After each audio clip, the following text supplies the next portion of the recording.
Let's go.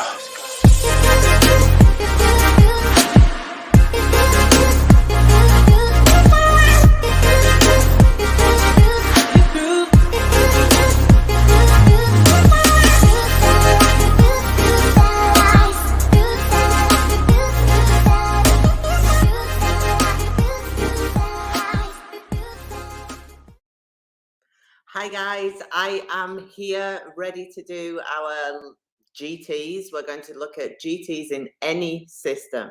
And this week in the World Divination Association, we're posting our GTs and we are going to do one step every single day to get those GTs read. And yes, this system or this way of reading can be used with any divination system that you use.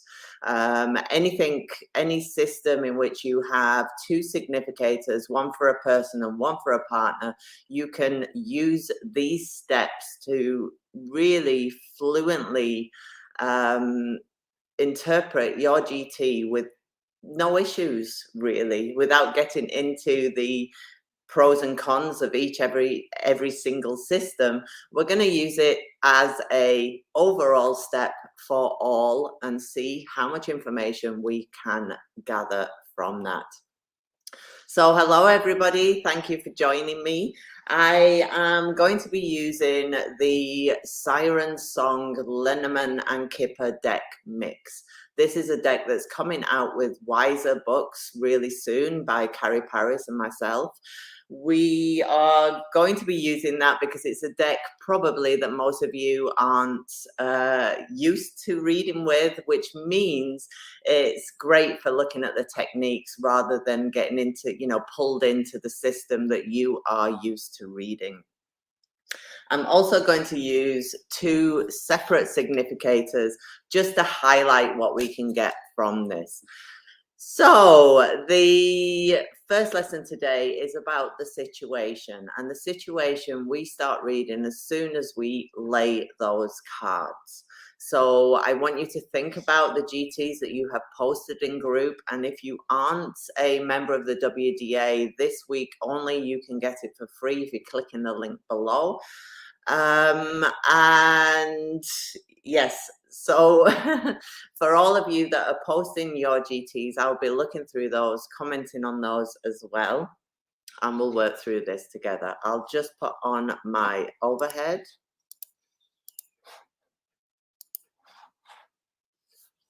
And we have Siren Song Lenormand and Siren Song Kipper, and I'm just going to give them a shuffle in with each other.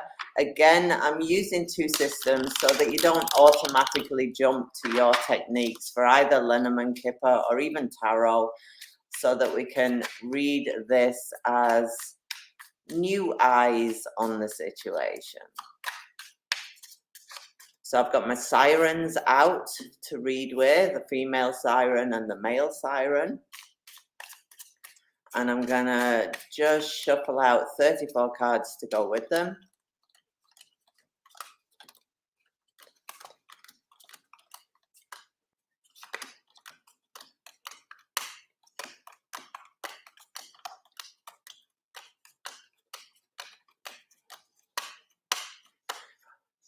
And I'm going to lay them out in the 8x4+4 format, but you can use the 9x4, the 6x6, or any other GT. If you're using a deck of 32 cards, for example, you can do the 8x4.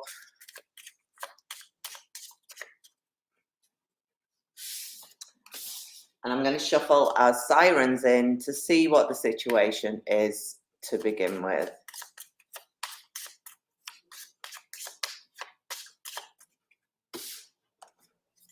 Oh, and our siren of our significator falls out first and foremost. And I should say this deck is a prototype. It's not the final version that will be coming out soon.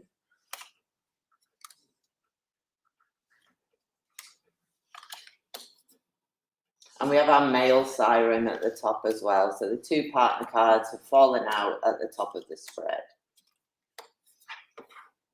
So I want you to think about the intentions you set when you were doing your GT. Were you doing a general GT? Were you doing it on health, relationships, etc.? And think about what the positions of the sirens or the positions of your significators tells you in relation to that situation.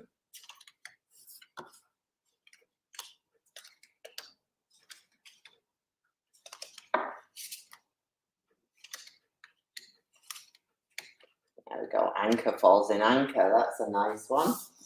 So I'll use these to show just so they stand out more than the other cards. The situation is, so think of it as a climate of your spread. If you have done a read on relationships, for example, you will refer this situation back to a relationship situation.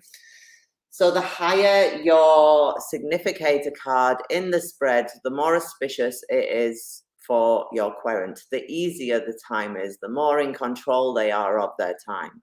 The lower down they get, the less they are in control and the more the cards weigh down, because in a GT the cards weigh downwards. So ideally we would always like to see our significator up top, this partner up top too, showing a good relationship together. But again, the further it falls down, the less in control our client is of the situation. So if you think about this, especially on a health read, for example, if I have somebody coming for health and I lay a GT and they're down at the bottom, I know there's going to be some worries regarding the question, regarding health. Also, we take the directionality into account. So the way they are looking, her story starts from the left, his story starts from the right, and they merge somewhere within your GT. Now, if they're working together, they will show face to face somewhere in your GT. If they're not working well together, again, this is part of your situation. If you've done a relationship read, for example, and you have the 2 separate looking in different directions, then there's some kind of discord. There's something that isn't going so well in the relationship. If you've done a work read for yourself, for example, and your partner doesn't have much to do with your work life, then you will probably show up back to back because you have different focuses in the time ahead. Another situational aspect is whether they are above or below. Who has the main storyline in the situation? Is your querent up top and everything she does is being supported by her partner below? Or is the partner above and your querent is very much supporting their partner in their situation? So the first situation you are looking at is how your 2 querent cards, or just one if you are single and not looking for Mr. Right now or Mrs. Right, you look for these 2 and you see exactly in what situation they are. Again, if it's lower down and you've got cards on top and you're talking about health, then there are health concerns, and you would, again, in our next steps, we'll gain more information on that. But for today, it really is about that overall situation, but refer it back to what you were thinking of at the time that you were laying your spread. Tomorrow, we will start looking piece by piece at every single card within the deck. So within the spread, should I say. Tomorrow, we're looking particularly at the cards above and below and starting our narrative. And if you tag me in, if you keep to the days that we're doing, obviously that makes life easier. But if you tag me in just in the comments on your post of what your situation is, I will comment back based on that first impression that you get of your GT.